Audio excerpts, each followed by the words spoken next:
excited you could join us today. Today's guest, Johnny Riche, founder of Rockwell Watches. Okay, so here's the deal. My question to you.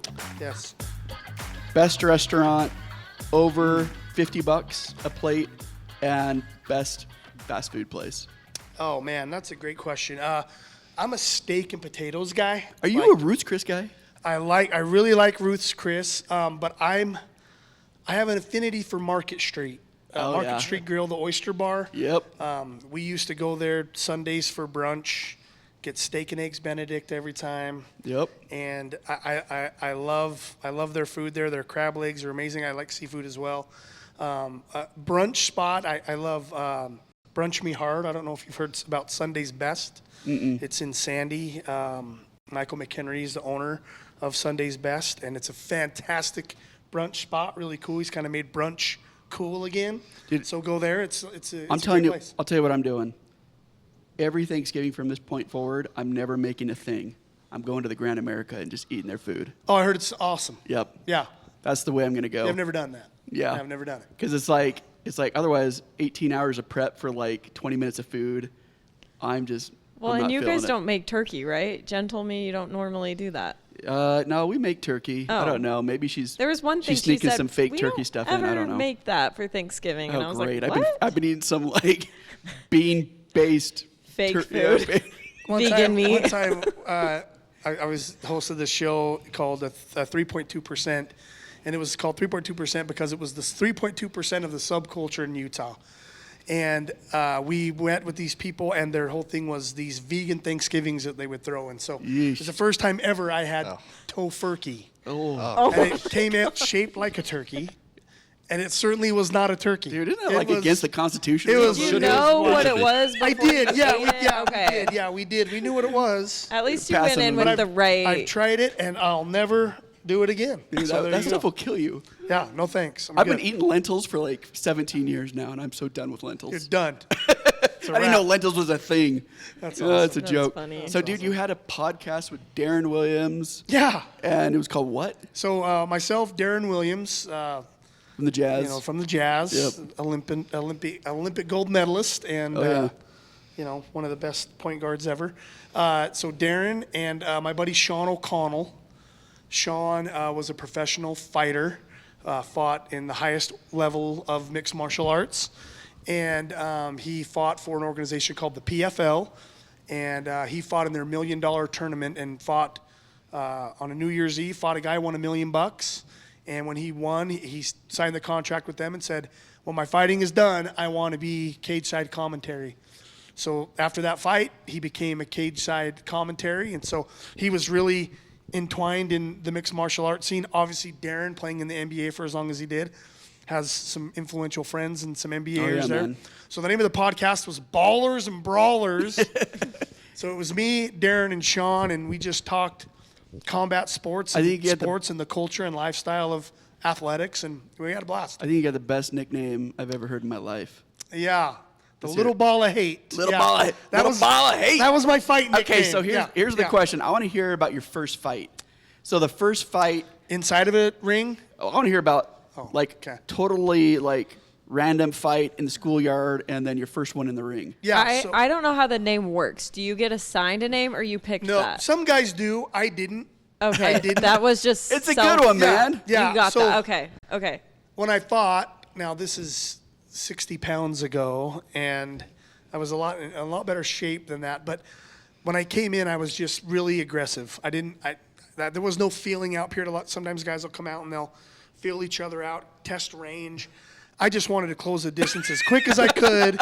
Get a guy on his back and beat on him. Fight him in the phone booth. Oh yeah. That's it. Yeah, totally. Just wanted to close the distance and win. And so when I came out, I was always super aggressive, and I just looked kind of like a psycho. And the announcer said, "That guy is a little ball of hate." Oh, that's right. And it just stuck, and so that became it's like my a nickname. Tasmanian devil, man. So that became my nickname. Light him up. That's funny. I hope it's your license plate now, like little ball of hate. It's not. Okay. You should. Yeah. I think that would be funny. But okay. As I've grown, like we do when we get into our 40s. Oh, dude. I ran into a guy, and he's like, dude's got no fat. He's like he has fat on him.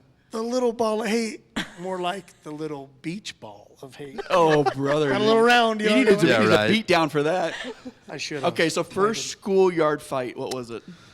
Man, I grew up in Murray, Utah. I went to Horizon Elementary. I could still sing the Horizon Elementary theme song. Okay. I love the Murray community, but I probably 5th grade, 4th grade, and there was a kid that was a year older, and he was a little bit of a bully. Yep. And my dad was a Golden Gloves boxer and taught us how to scrap when we No were young. way. You know, we knew how That's to so fun. handle ourselves. And my dad said, "Look, I don't ever want you causing a fight. I never want to hear about you picking on someone. Yep. But I'll never be mad at you. I'll never be mad at you for finishing a fight Yep. if it's in defense of yourself or someone else." And I went out and never had a problem. And then this one time, I had a problem. The guy was picking on my little brother. He was a year older than me, and I just squared up and beat the hell out of him, you know. Oh, yeah. As I say beat the hell out of him, but we were in, I was in 5th grade. So I don't know, like, Back how then you bad It's it all probably was. real. It's all But relative. he had I'll bloody bet though nose. he really did though. That's That's what the I'm deal. thinking. Yeah, well. I don't think it was like a 5th grade version. Well, and I think from that moment, like, I was always smaller. I mean, my senior year was 135 pounds. I was always a smaller guy, played sports, loved football, but I was just never big. I was never good at those. But I really liked wrestling. Wrestling yeah. was, and I wasn't great, but I was good. I was okay. And I just loved combat sports. I just fell in love with martial arts and wrestling and jiu-jitsu and striking. And so I was doing a little bit of training, and I ran into a guy that was putting fights on here in the state of Utah, and he was looking for talent. No way. And he had seen me do these. They used to do these Saturday night 1-minute round boxing events at Club 90. Club That 90 sounds a was a little club sketchy. in Sandy, and they literally put the ring right in the middle of the bar, so you could have a few beers and sign up and fight. Let's go. So I did that a few times, and man, I just loved it because I loved the competition. I'd bring a crowd, and people would cheer your name, and I'd knock dudes out, and it was So you awesome. laid out a guy in 60 seconds, and they're like, "Hey, we gotta have this guy." Yeah. And so he said, "Look, I'm putting on a show. I'm looking for mixed martial artists, like what you see in the UFC." And me and my friends were watching bootleg UFC tapes in my basement the moment UFC 1 came out. I'm like, for those that don't know UFC, you may be living under a rock, but back in the day, it was way more a spectacle than a sport. Oh, yeah. So you'd have a 500-pound sumo guy fighting a 190-pound Valley Tudo fighter, and it was like, who's going to win? They wanted to answer that question. Oh, yeah. There was a guy named Hoist Gracie that came into the scene. Hoist Gracie wore a traditional-looking karate gi, and the guy was a master at jiu-jitsu. And so he would close the distance, get guys to the ground, and choke them unconscious. He's a Brazilian guy. Brazilian guy, yeah. And not a lot of people know this, but really, it was really an infomercial for the Brazilian Jiu-Jitsu brand. No way. So when the UFC first started, Hoist Gracie was dominating everybody, and you can look back in time and really see how many Brazilian Jiu-Jitsu gyms opened up in this country during that period, because everybody that watched those fights was like, I've got to do that. I've got to be able to be a 120-pound guy that could take on a 300-pound dude, and size isn't an issue. It takes that out of it. Now, there's still some, there's still. Do you ever get in the ring where you're like, "Oh, dude, that guy's huge. I'm not doing this. By the I gotta time- go." By the time I started fighting, there was regulation. Yeah. So right now it's overseen. It's really one of the only sports in the world that's overseen by a government institution. Yeah. So you have to be the athletic commission oversees combat sports. When I fought, there was none, but it was still regulated. So we had weight classes. They were a little fluid. They weren't as strict as they are now. So if I fought at 155 and I weighed 159, they'd cool. still say, okay, you could still fight. So most of the people I fought were my size, my size guys. And I had a really good run when I What was first your started record? fighting. So overall 17-3 was my Oh, record. cow, Yeah, dude. yeah. That's awesome. Yeah. So And that's how long including did you fight for? like 4 years, 5 years, Okay. probably 4 or 5 years. And then I made the transition, kind of how I was telling you the story of Sean O'Connell going from fighter to cage side commentary. That's what I did. Okay. I once my fighting was done, really, I was tired of getting punched in the head. And I met my now wife, and she's like, look, this is fun and all, but is this going to be your career? Getting punched in the head. So I decided holding a microphone was a lot easier than getting punched in the head, and so I made the transition to Jack, you ever been hosting the show. You ever been in a fight? Not really. No, I'm pretty peaceful guy. So Peaceful. He's huge though. yeah, Big boy. I'm a Big gentle boy. giant. So I asked told him, you, I said, he can play kick my sports? butt. It's like Ferdinand the Bull. I am curious though. So, in your time fighting, is there any lessons that you learned? You know, it reminded me of Chris Kyle. You said that your older brother, I think, was getting picked on or something. Yeah. And it reminded me of brother. Chris Kyle Sheepdog. in the his movie, right? Yep.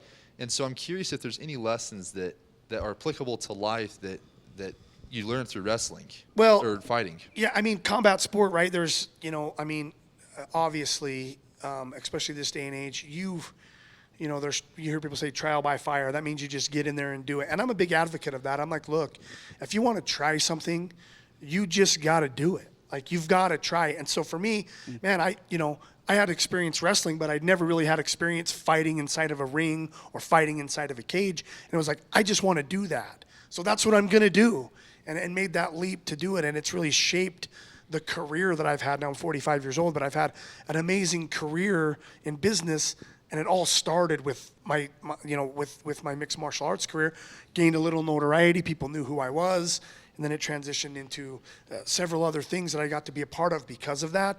But obviously, it's hard work. It's dedication. It's, you can't just go in, especially now, you have to put the time in. You can't just be some guy that thinks you're tough. And there's lots of videos of guys that think they're tough getting inside a cage or a ring with a professional mixed martial artist.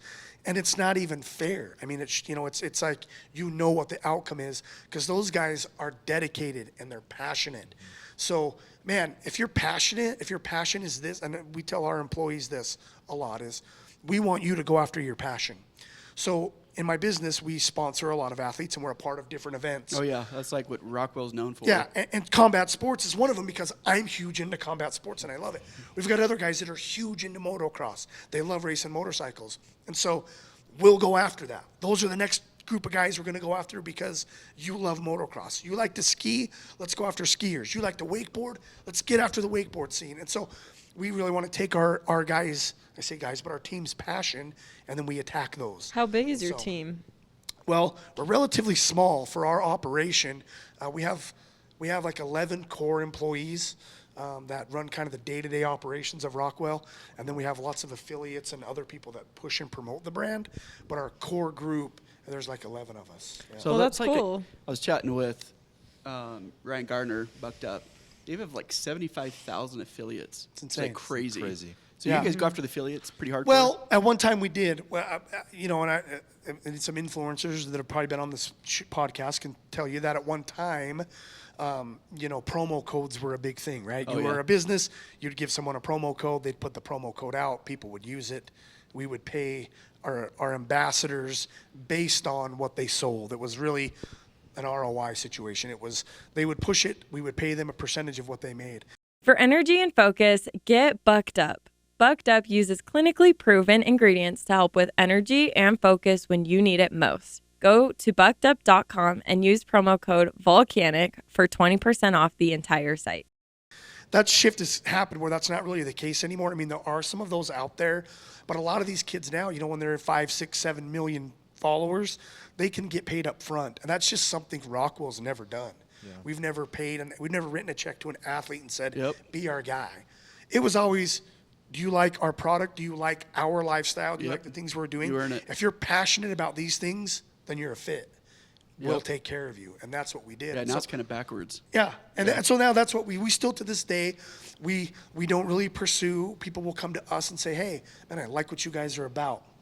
I like the things that your company stands for, the military, first responders, military, police officers, a sense of community, and that's our core customer. And if you support those values and you're into that, then you'll be into the brand, and then we'll support, So sponsor, and do we were that. chatting at lunch a couple of weeks ago, and really interesting story about you and your business partner and how he was driving, hating his job, and all that. Yeah. Tell us about it. Yeah, so Rich Agate, he's probably one of the most inspirational people that I've ever had a chance to meet, and now it's awesome because we're business partners, and that's kind of a cool story there too. But Rich will tell you that there was a time in his life when he was driving to work every day, and this is when he was making a train carload of money working in the oil and gas business, and every day he passed a tree, and he's like, I'm either going to drive to work or I'm going to drive right into that tree crazy? because I hate my job. I hate what I do. I'm not passionate about it. I work with these people and it's backstabby and it's just not what I love. And so he was making a bunch of money, but that wasn't what his passion was. And so he eventually said, I'm done. And then started a company called Bike Sellers, selling motorcycles, and started a supercross team. And then we had met because he wanted to get into combat sports. And I was kind of a figure in the combat sport world here in the state of Utah. We met on a Friday and literally started a production company Monday. That's insane. To film and produce all the things that Rockwell had planned and that we had envisioned on a whiteboard. What are the things we want to do? What are the things we want to go after? And from that moment, we created our business, and we've been partners ever since. That was in 2007. Oh, that's right. So, I see that you're yeah, wearing but Rich, he's he's a fantastic guy. He's got more stories than the Bible. I mean, this guy's been, he's been everywhere and done everything, and we make a pretty good team. And I say that, but it's all of our team. It's our employees, it's our guys, it's our group. That's really make it what we're able to do. kind of fascinating, just like, learning some of your responses and how you like manage a team. And like a lot of the leaders, if like there's a big meltdown at work, they'll be like, okay, let's take a step back to see what's going on. Yours was really fascinating, and I liked it a lot. And it was, I'm going to rally the troops. Yeah. Like, I'm going to make sure that like we control the narrative, and we're all in this together. Like that's like the core. And I don't know, I thought that was pretty cool. Yeah, it's kind of like one mistake, all mistake, right? If something happens, we're like, look, we're in this as a team. We're all in this together. What we do, what you do, affects me. What I do, I know affects you. So, guys, and unfortunately, we've had some shifts at Rockwell where we've had to pivot, but we make sure that we do it as a team, right? It's like, guys, this is happening. Do we want to move this direction? What are the thoughts? What are the pros? What are the cons? Awesome. Can we get all hands in? Are we good? We good? Boom, let's do it. So that's what we've been able to do. That's the culture that we've been able to develop at Rockwell. And, we've got some really amazing people that punch in every single day, put their time in for this brand. They believe in it. They love it. It's their life. Because really, it's not a job. For us, it's a lifestyle. Yeah. I don't just wear a Rockwell hat and this shirt because I'm coming on a podcast to hang out with you awesome people. It's like we live the brand every single day, 24 hours a day, 7 days a week. Our values are lined up. Our thoughts, our visions, and what our goals are. We're all in this together. So you guys had like a kind of a crazy pivot because, like, you used to have like, really your core was really high end stuff. Yeah. And then ultimately you're like, I don't know if I should release the Coliseum watch. And then basically became your bread and butter. Yeah. So what was the decision there? So when we first started the company, we had partnered with another watch brand that wanted us to do some marketing and some things for them, because really we are a marketing company, really at the end of the day, that has watches and sunglasses and cool apparel that we sell. And I can kind of get into that in a little bit. But these guys had a little $25 watch that they wanted to sell in Walmarts and mass distribute and sell them and make a big money, by more quantity than quality. And Rich is like, look, I don't want to do that. I think that there's enough opportunity in this space that we're already currently in the action sports world, to where we could develop something that's really big and flashy. That's what these people are. These guys are big and bold. And let's make some big. So our first signature series watch was the 50 squared. And that's a big watch to have on your wrist. I mean, it's 50 millimeters. It's big. But that was really like our showpiece, and we started selling those like crazy. Then it was like, well, what else? So we took a $500 watch, and then we developed a $3,000 watch, and then a $5,000 watch, and they're these big, better and better, flashy, big in your face. And so for us, it was like we're selling these and we're moving them, but we're also like, man, there's also people that don't have that kind of money to maybe. Like I could see Anna, you picking up some of those $3,000 ones and falling in love with it. Is that true? My husband would probably say that's exactly what would happen. You got style, though. I You're always want the most expensive, of course. You sound yeah. just like my wife. I went to this. We were like redoing some stuff in our house, and we're putting in new floorings. And I was joking to Jen about this the other day because we walked in there, and immediately she just goes straight for the most expensive one. It's I'm like, just, oh, this is so we predictable. can't help So it. We predictable. can't help it. You've just and got Jen's the eye. a stylish It's okay. person, so Yeah, she I'm is. sure she's very. She that just yes. drawn to it. It's like, what the heck? So you started with watches. That was your first product. Well, yeah. So yeah. Well, at first, initially, it was called King Rock Clothing, and or Kingdom Clothing, and Rich wanted to make T-shirts and hats and stuff, and he was doing that, and they were selling. But at that time, I say this a lot, but a knucklehead with two nickels to rub together was starting a T-shirt company. Yeah. So there were T-shirts everywhere, and so was probably Rich one of is those like, guys. what's another product that we could develop that's really not in this space?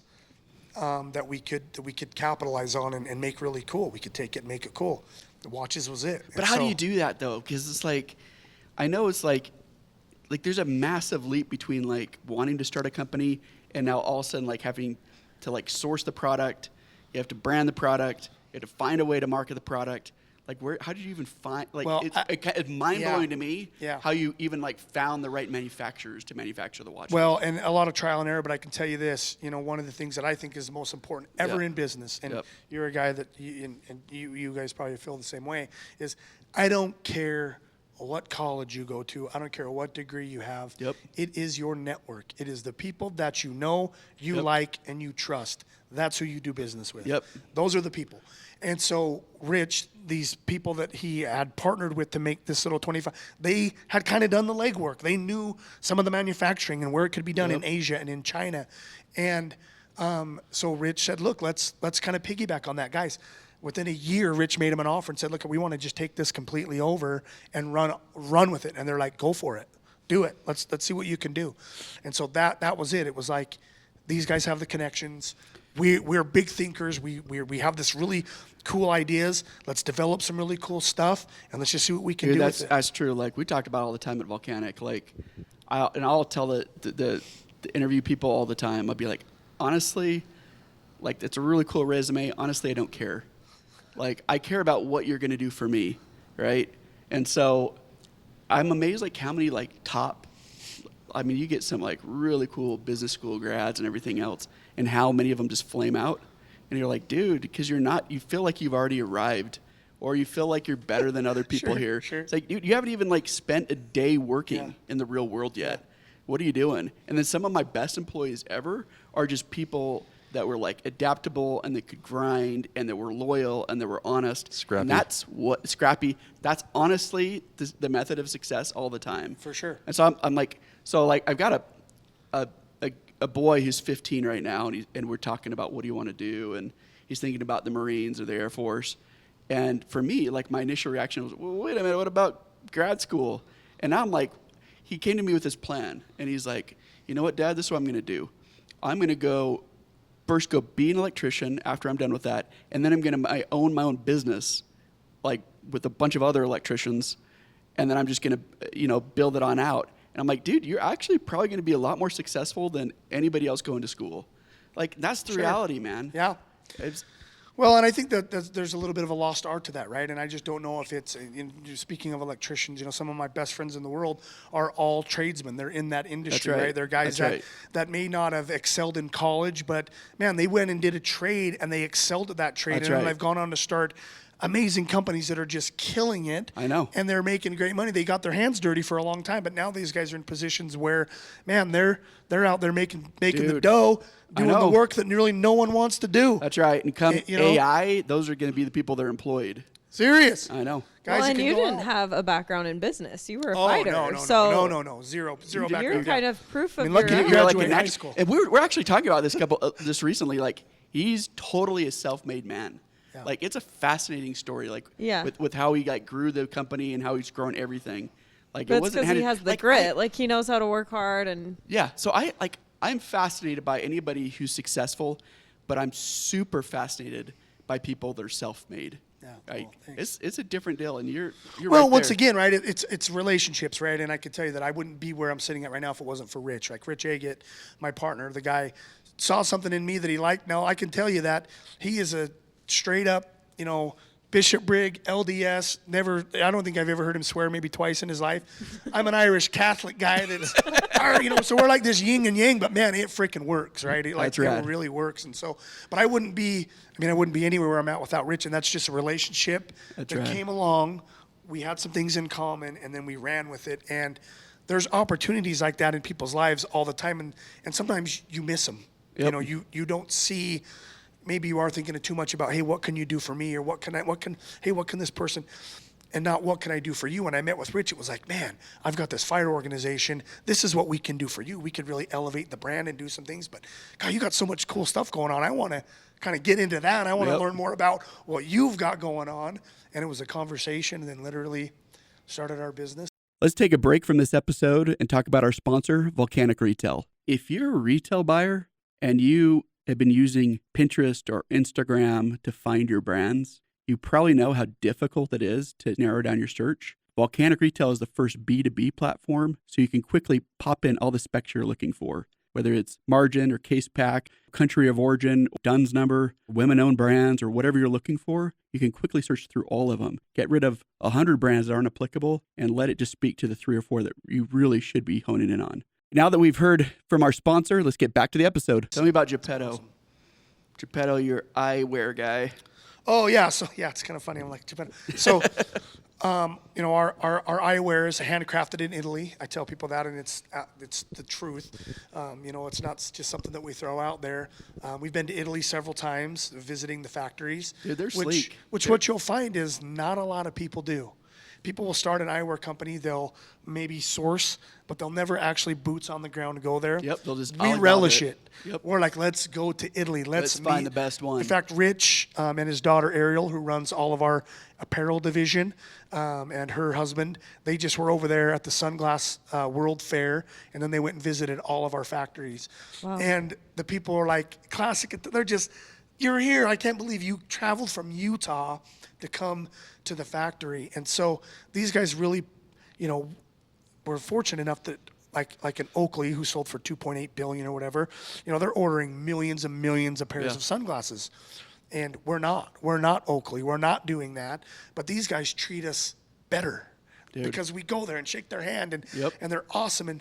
And the first time I went there, we were going to develop, Rich was like, hey, what's your favorite eyewear that you would wear outside of a brand if we start a brand? So I was an Oakley guy, and I had Arnett's, and I had the RNAs or whatever, but I had these different glasses, and there was these thicker kind of glasses you could wear on a motorcycle. You know, and you could wear them and wouldn't get wind in your eyes.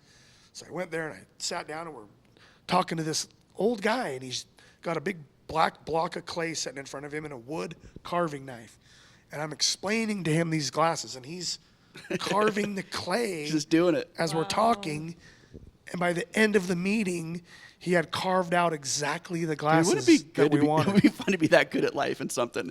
Like, yeah. I know. You're like, well, I'll just be this little masterpiece guy over in the corner. And he did it, and literally we've produced thousands of those pair of glasses. But it was like that for every factory that we went to. It was, you know, that they were happy that we were these people that were willing to make the trip to come over and shake hands and meet with them. And best place in Italy. Oh my gosh. Are you like are you an ice cream guy or are you a gelato guy? I mean, I'm gonna learn a lot about you right now. You know, here's the thing.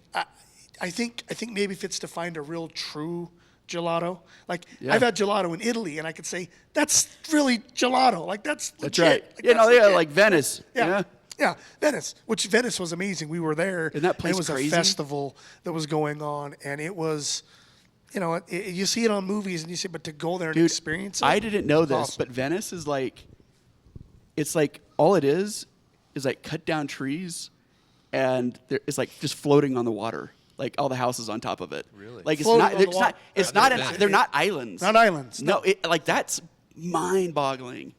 And like, you know, the history, right? Oh, yeah. Like I was just talking to a guy today. He's the CEO of Mountain Land Supplies. His name's Joey Liddell, and Joey has become a great friend, and they're an awesome brand partner of ours, Mountain Land Supply. And he had just gotten back from Dubai, and he was there for a work thing. They brought a bunch of high-end executives over to Dubai, and they do these retreats for him. And I was talking about Dubai, and he's like, "It's amazing, it's beautiful, it's all brand new, and it's like the best of the world's first and the world's biggest, and not world's first, but world's biggest." And he's like, "I'd rather go to like Ireland and walk down a cobblestone fence that's been there for 700 years." And I feel the same. Like, man, it'd be really cool to go there, but I would much rather go somewhere where you can learn the history. Dude, of I got what a good Venice Catholic story for you. So I was out there, I don't know, maybe it was like a decade ago, and me and Jen were on their little boats going from Lido to some other little islands, and I'm like, why don't we just stop here And so we stopped at one of the little islands, and then I'm like, let's just go off to the right. And so we started traveling on down, and we're like, let's just go to the left. And it was just like total accident. Like, you can never do this. And we find ourselves in this big old, I don't know what it was, this big old bowl. And all of a sudden, people start gathering around us, and we're like, what's going on? And they're like, the Papa's coming. I'm like, the Papa? They're like, the Pope. Like, the Pope hasn't been here for 75 years. No And we, like, way. ran right into him. Jeremy it was casually It meets was the Pope. crazy. That's crazy. I didn't know he didn't, like, leave Rome. Like, Yeah. I didn't know. Like, dude, if I lived next to him, like, if I lived next to Venice and I was the Pope, I would go all the time. I'd be there. I'd be like, I'm going to go get some gelato. I'm going to kind of enjoy. I mean, it's a gorgeous That's place. wild. That's really I cool. know. So, other question. Who does it better? U.S. on pizza or Italy?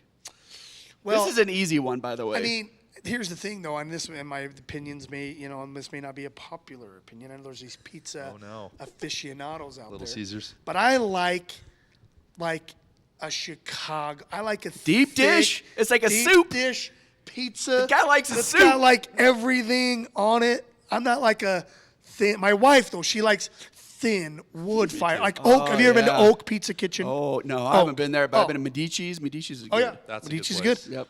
Oak is right down the road, and it is awesome, and it is thin, and Dainty. I love it. Like it's great. I love it. But you just want 10 of them, right? I mean, it's like if you Yeah, can it's just like stack them you all, get then that, it'd and be then good. you got to get an appetizer and a dessert, and you get a big deep. That's all you need. Oh, one yeah. slice. Chicago, and yep. you're full. Oh, yeah. Oh, But put you like to I sleep. said, I'm so really. What, so what is it? Is it U.S. or Italian pizza?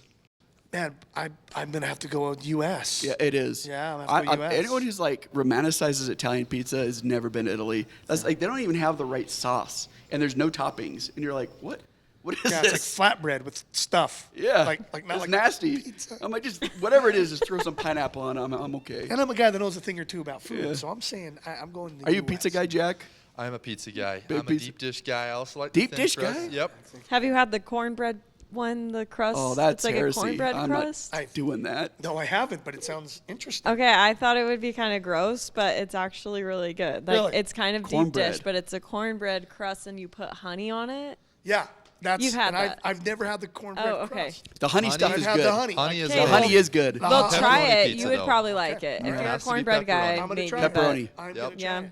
I'm Yeah, gonna try it. I went on a hiatus on pepperoni pizza for like 20 years. I'm like, oh, I'm just gonna do Hawaiian pizza. I did that for like 20 years, and And now ranch. I try myself some pepperoni. I'm like, what have I been doing? What I know.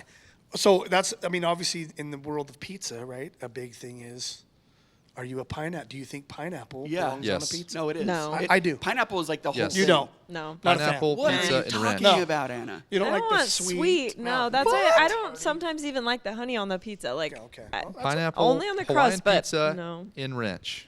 Yeah, No. That's my take. It is absolutely I'm from Utah. beautiful. Yeah, I'm a fan of pineapple. That's like I a like elementary school Hawaiian cafeteria right Okay, there. so I want to talk to you a little bit about marketing with Rockwell. Yeah, for sure. Okay, so Facebook, Instagram, I mean, all the socials have kind of really changed the way they change marketing. Yeah. So, like, people that were relying really heavily and throwing a lot of money into Facebook were super disappointed the last few years because it's Yeah.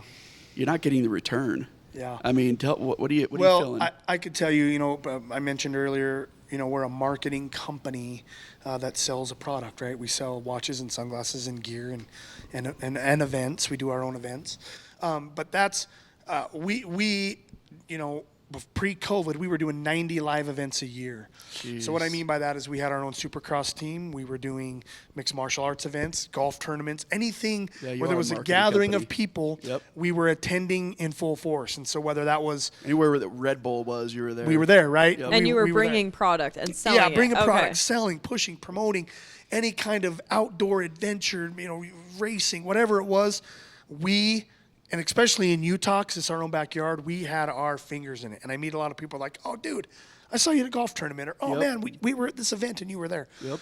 And then obviously COVID happened. People shut down, stopped doing events. We went from 90 live events to 3 live events. And so Wow.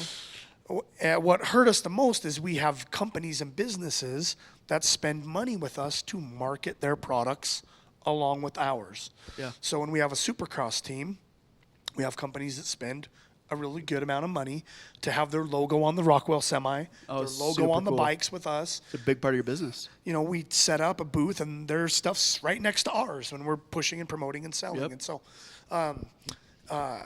we have these, you know, but that went away, right, guys? They're just like, look, I mean, obviously we can't ask people for money for events that we're not attending. So what we did, this is our third year, is we started our own monster truck event series. Wow. So we partnered with a guy named Paul Jensen. He owned a team called Team Throttle Monster. And That sounds we tough. now own 9 monster trucks. No way, dude. And our monster trucks compete in Monster Jam, which is like the NFL of monster trucks, right? They're the big stadium shows. Where do Can I you borrow store one them? of those and They're take it on a stored. date? They're stored up north. They're stored up north. He has a big facility. Undisclosed location. Is Dave Yeah, Sparks- undisclosed, but just not your backyard. Not my Okay. backyard. Dude, I want to take that on I-15, right? Yeah. So we have these monster trucks, and they compete in events every single weekend, all over the country, up until the end of May. And then they do the World Finals, and then we start our own series in May. And so we do 10 events throughout the state and in California, and I think we have one in Idaho and maybe one in Wyoming this year, where we put on these events, right? So people are like, monster trucks, but it's cool because Yeah. we're the promoter, we put on the event, we own Yep. the monster trucks. Yep. Monster trucks are making money all year long competing for Monster Jam, and then we do our own show, so we control the tickets, we control, you know, the vendor space, the sponsorships, and then what we do is we partner with companies like Mountain Land Supply, happens to be one of our great sponsors. They spend money with us to have their own monster truck. Wow. So they have their own monster truck that we bring to their different, like if they open up a new shop or a new store or a new location, our monster truck comes and parks in front, and we rev the engine and drive it around. And So like for 2024, it's all like marketing venues, like venues where an activity is happening. Do you like do anything that's like social related? Spend money on that? very little. Very, Any return if whatsoever? any, because what we do is we use the events that we attend as the content that drives our followers. Yeah. I tell people all the time, we've never paid for a follower. Anybody that's ever came to the Rockwell brand Yep. and liked our page, and it's not like we have millions and millions, Yep. but it's people that we've literally shook hands with in an event and said, oh man, check it out, yeah, follow our page, you know, do that, And we'll do contests and other things that drive people to come and tag your friends and that sort of thing. But we have really great partnerships with like Live Nation. So we have a partnership with Live Nation here in Utah when they do concert series and events out at, Yep. it's no longer USANA. I can't remember the name of it. They're gonna kill me that I don't remember. But when they do concerts out there, delete that part. we do promotions for them. So we'll use our network. We'll use the influence that we have at events and things to say, hey, look, we've got tickets to this concert. Go and do this, and we'll give you tickets. And so we're very traditional that way. We really don't spend any money on social media. We don't with Instagram, with Facebook. It's all we spend the majority of our money attending events, partnering with good organizations that are driving people to come check out what they've got going on, and then becoming fans of So Rockwell. if Rockwell was like a 90s band, who would they be? Oh man, that's a great question. Are you like Rage Against the Machine or It's got to be Bush? heavy metal. Who are you, man? Little Ball of Hate or something. Right. It's Little Ball of gotta Hate. be a headbanger, I feel like. Man, that's a great. I you mean, like well, Korn? you said Rage Against the Machine, but we're different. We're not your typical Yeah. suit and tie business guys. Yep. Chances are if Rich was here, he'd be wearing a Rockwell t-shirt and basketball short. Like we're not those guys, but that's because we're authentic. Like we're Yeah. not. I'm not gonna. I feel like a horse's ass wearing that stuff. Like Yeah. I feel there's nothing wrong with dressing up and looking sharp. That's fine. But like that the should've day to changed. day, I could Can't never live in do it now, I dude. just couldn't do it. And so Nope. yeah, man, it could be a little Rage Against the Machine. Rage Against you know? okay. Well, there isn't- we go. isn't- the name Rockwell- Don't do what you tell me. What was that? Isn't the name so where did you get the name Rockwell? So my partner's son, his firstborn, is named Rockwell. Oh, So okay. Rich, cool. we named the business after his son, Does that mean you have to give the whole business to him? and his second son is named Ryder, and that's what this watch is. It's the Ryder line, and this watch is called the Coliseum. But yeah, we're keeping it in the family. That's cool, dude. That is cool. They could take over the but, business. Yeah, right. His daughter Ariel, she's amazing. Next she's, up. She's in it. She's in it for the long haul. Last- She runs all of our apparel and does all of our.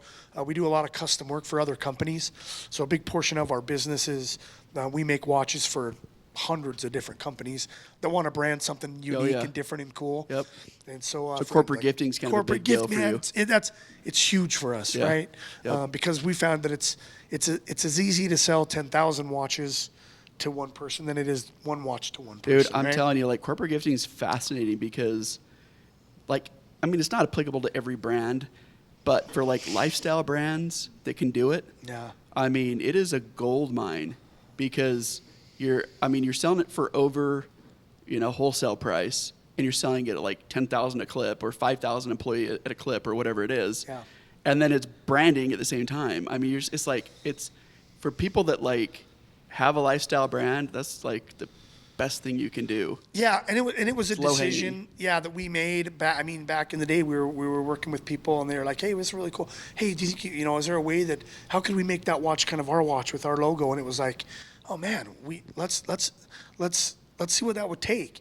So we were literally shipping watches to Canada to have the dials redone and do No things, way. and then it was like, guys, once again, it was a meeting where it's like, "Do we really want to do this? Well, if we want to do this, it's going to take a big investment. We've bootstrapped everything. We've never had an investor that says, look, let's do it." So Yeah. we got now at our facility, we can make and customize anything. That's crazy. Hats, shirts, watches, sunglasses. We can do it all in-house. How many and we can brands turn it have around. you guys worked with? Oh. Do you know? You don't keep count? Thousands. Thousands. That's Yeah. That's crazy. crazy. So what are, like, and we'll wrap up here in just a minute, but top 5 states that of your presence for Rockwell? Well, Utah number one, right? Utah's Yeah. own backyard. Yep. It's big. Believe it or not, California, because we do so much. Yeah, that's very easy for you. Supercross and a lot of big events are there that are sport related. Oh yeah, for sure, California brand. Texas, right? There's a lot of Yep. patriots in Texas, and that's our core. It's Yep. anywhere where there's a military base, you'll see kill someone it. wearing a Rockwell watch because Yep. those are the people we support. Yep. Right? We support our military. We back the boys in blue. We love firemen. We love first responders, and so anywhere that has that presence, man, we seem to do okay. But a lot of it's West Coast, and then Florida. At one time, we were doing a lot in the surf and wakeboarding and Yep. scene and things like that, and that seems like a lot of those guys came from that area, and so and obviously, man, like I said, Texas and those are states we love to visit and love to go to, but Well, dude, I would think Utah by far number one. This is our backyard. We're always going to be here. We're not going planting anywhere. the flag. Yeah. Well, you're a rock star for coming on. I appreciate. Well, this is great. You're like the most You likable guys dude are ever. awesome. Yeah. Stop it. No, you super are. You're making me blush. All right. Well, thanks for coming on, man. Hey, thank Best you of luck guys. I to you. appreciate it. And man, I look forward to seeing all the cool guests. You've got like a lineup, and I'm excited. It's ridiculous. Excited, It's like yeah. Anybody is the top. I'm low on the totem pole. No, ladies and dude. I gentlemen. put you at the whatever. top. I'm excited to I see. put you at the top, like physically and Stop it. personality-wise. Thanks All right. again. Appreciate Thanks, it. bro. Nice to meet you.